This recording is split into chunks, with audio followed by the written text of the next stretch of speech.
This is not the right time of year to plant your seeds. Obviously the ground is a little bit wet, but things will dry out, and a little planning now will make the most magical part of your garden experience a little more successful.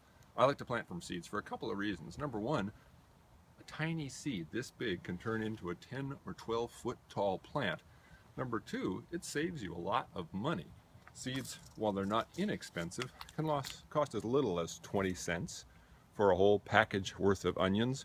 And number three, I can save seeds that I plant to provide me with a better crop for the years to come, especially as the weather continues to change. Look at the difference in seed size.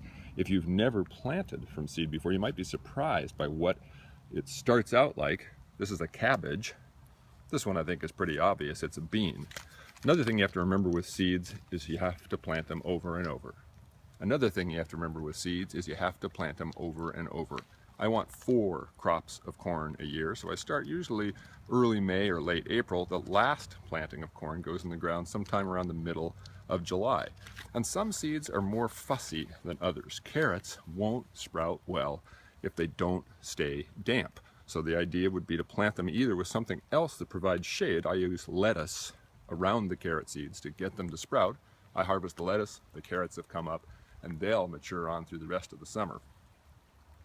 There's planting instructions on the back of every seed pack, but the basic rule is the bigger the seed, the deeper you plant it. Now an avocado probably wouldn't want to go 18 inches down, but a seed of this size, about 4 times the depth of the seed is good, but you don't need to measure out individual cabbage or poppy seeds to 4 times their depth. Basically a thin covering of soil, and tamp the soil down over the seeds. You'll be surprised by how much better your germination is. And I'm already starting to get drooly thinking about the good vegetables we're going to grow when it warms up a little bit.